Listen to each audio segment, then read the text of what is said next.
Mark chapter 7. Then the Pharisees and some of the scribes gathered together to him, having come from Jerusalem. Now when they saw some of his disciples eating bread with defiled, that was, unwashed hands, they found fault. For the Pharisees and all the Jews don't eat unless they wash their hands and forearms, holding to the tradition of the elders. They don't eat when they come from the marketplace unless they bathe themselves, and there are many other things which they have received to hold to, washing of cups, pitchers, bronze vessels, and couches. The Pharisees and the scribes asked him, "Why don't your disciples walk according to the tradition of the elders, but eat their bread with unwashed hands?" He answered them, "Well did Isaiah prophesy of you hypocrites, as it is written, 'This people honors me with their lips, but their heart is far from me. But they worship me in vain, teaching as doctrines the commandments of men.' For you set aside the commandment of God and hold tightly to the tradition of men, the washing of pitchers and cups, and you do many other such things."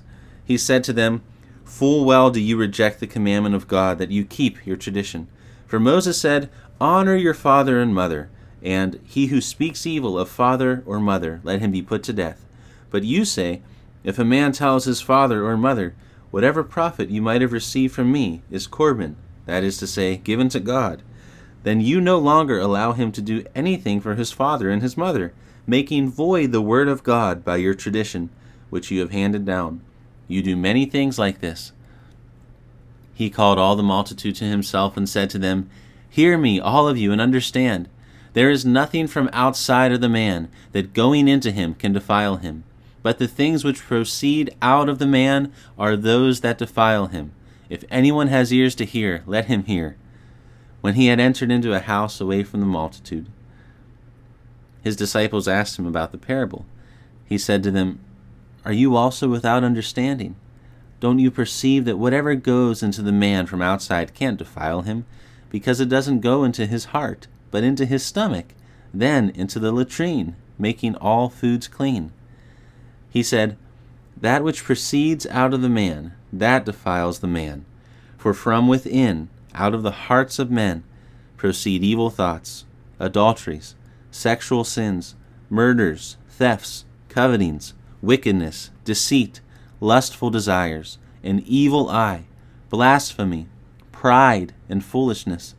All these evil things come from within and defile the man." From there he arose and went away into the borders of Tyre and Sidon. He entered into a house and didn't want anyone to know it, but he couldn't escape notice. For a woman whose little daughter had an unclean spirit, having heard of him, came and fell down at his feet. Now the woman was a Greek, a Syrophoenician by race. She begged him that he would cast the demon out of her daughter. But Jesus said to her, "Let the children be fed first, for it is not appropriate to take the children's bread and throw it to the dogs."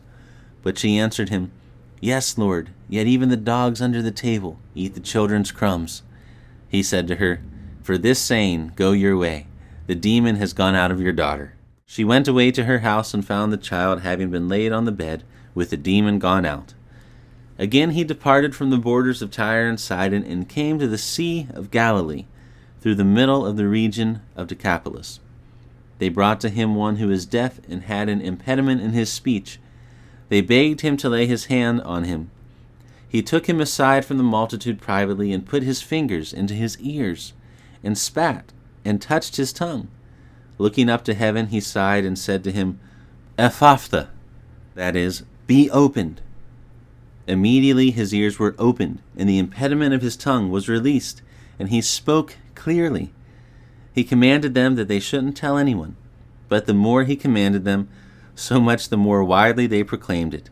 They were astonished beyond measure, saying, "He has done all things well.